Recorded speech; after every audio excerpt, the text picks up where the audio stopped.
Welcome to এডুটেক্স Niranjan YouTube channel.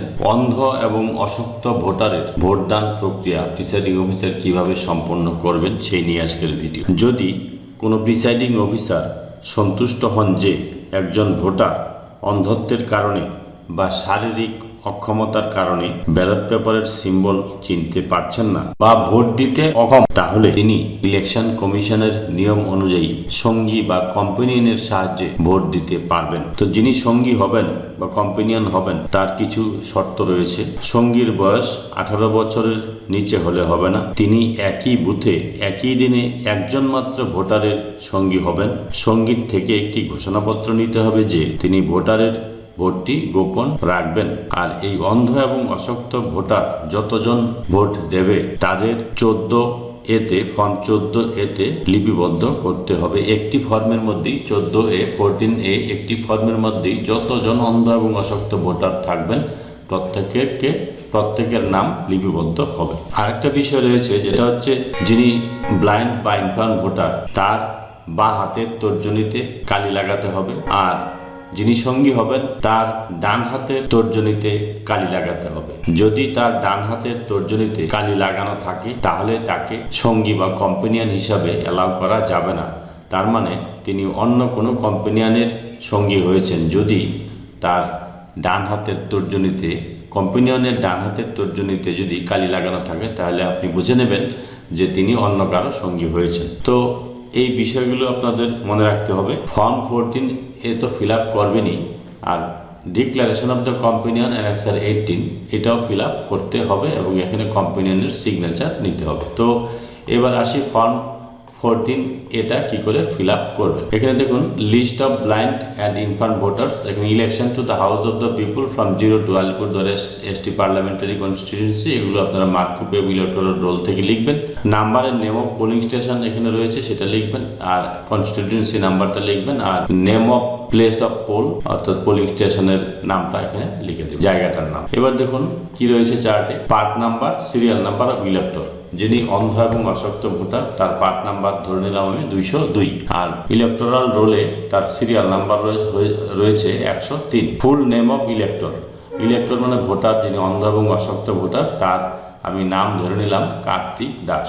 এবার তার companion কে হবে, কম্পেনিয়ন এখানে লেখা রয়েছে ফুল নেম অফ কম্পেনিয়ন ধরে নিলাম রবি দাস হচ্ছে কার্তিক দাসের কম্পেনিয়ন, অর্থাৎ কার্তিক দাসের হয়ে রবি দাস ভোটটি দেবেন। অ্যাড্রেস অফ কম্পেনিয়ন, কম্পেনিয়ন যিনি সঙ্গী হবেন তার অ্যাড্রেসটা এখানে লিখতে হবে। অ্যাড্রেসটা কোথায় পাবেন, যিনি কম্পেনিয়ন হবেন আর যিনি সঙ্গী তার বয়স যেমন 18 হতে হবে, তার একটা এপিকও কিন্তু নিয়ে আসতে হবে। তো এপিক অনুযায়ী এপিকের থেকে আপনারা এখানে অ্যাড্রেসটা দেখে লিখবেন। আর এখানে signature of companion, signature of companion এখানে এই যে রবি দাস এখানে সাইন করেছে। এটা গেল একজন ভোটারের ক্ষেত্রে।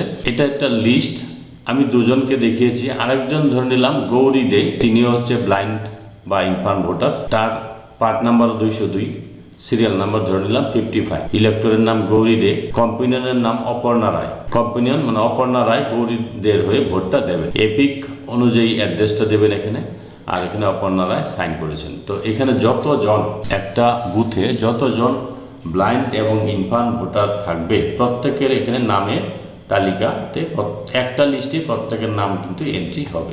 যদি কোনো ভোটার এমন হন যে তিনি চলাফেরা করতে পারছেন না কিন্তু ভোটকক্ষে গিয়ে তিনি ভোটটা দিতে পারবেন, তিনি চোখে দেখেন কিন্তু শারীরিকভাবে চলাফেরা করতে পারছেন না, সেই ক্ষেত্রে কম্পেনিয়ন কি করবেন, কম্পেনিয়ন তাকে ভোটকক্ষ পর্যন্ত নিয়ে যাবেন, নিয়ে কিন্তু তিনি চলে আসবেন, ভোটটা কিন্তু তিনি নিজেই দেবে। সেই ক্ষেত্রে তার ফর্ম 14A কিন্তু ফিল আপ করতে হবে না। যাই হোক, এটা প্রিসাইডিং অফিসারের উপর নির্ভর করবে, ডিসিশনটা প্রিসাইডিং অফিসার নেবেন যে তাকে সঙ্গীর সাহায্যে ভোট দেওয়াবেন নাকি তিনি নিজেই ভোট দেবেন। এটা প্রিসাইডিং অফিসার পরীক্ষা করে দেখবেন, দেখার পর সিদ্ধান্ত নেবেন। এটা গেল হচ্ছে ব্লাইন্ড অ্যান্ড ইনফার্ম ভোটের ব্লাইন্ড এবং ইনফার্ম ভোটার লিস্ট।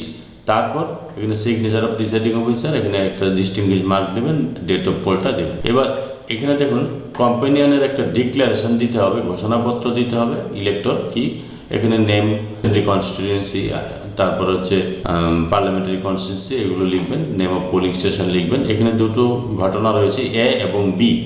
এতে বলা হয়েছে I have not acted as companion of any other elector at any polling station today এখানে ডেটটা দিতে হবে। অর্থাৎ আমি অন্য কোনো ভোটারের সঙ্গী হইনি, আজকের ডেটটা এখানে দিতে হবে।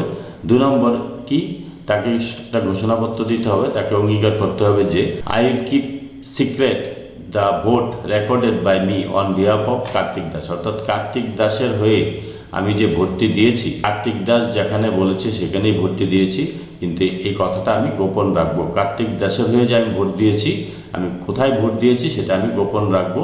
এটা কিন্তু তাকে ডিক্লারেশন দিতে হবে। কে দিবে? কম্পিনিয়ন। কম্পিনিয়নের নাম কি? রবি দাস। এই যে দেখুন এখানে কম্পিনিয়নের নাম রয়েছে রবি দাস। রবি দাস কার্তিক দাসের কাছ থেকে শুনে কোন পার্টিকে ভোট দেবে, কার্তিক দাসের কাছ থেকে শুনে রবি দাস ভোটটি দিয়েছে, এবং রবি দাস সেটা প্রকাশ্যে আনবে না এবং কাউকে সে বলবে না, এই মর্মে একটি ঘোষণাপত্র এখানে রয়েছে। সিগনেচার অফ কম্পিনিয়ন সিগনেচার নিতে হবে। এই হচ্ছে অন্ধ এবং অশক্ত ভোটারের ভোটদান প্রক্রিয়া। আর যদি ভিডিওটি ভালো লাগে, please like, share and subscribe this channel to get notification of the next update. Thanks for watching this video.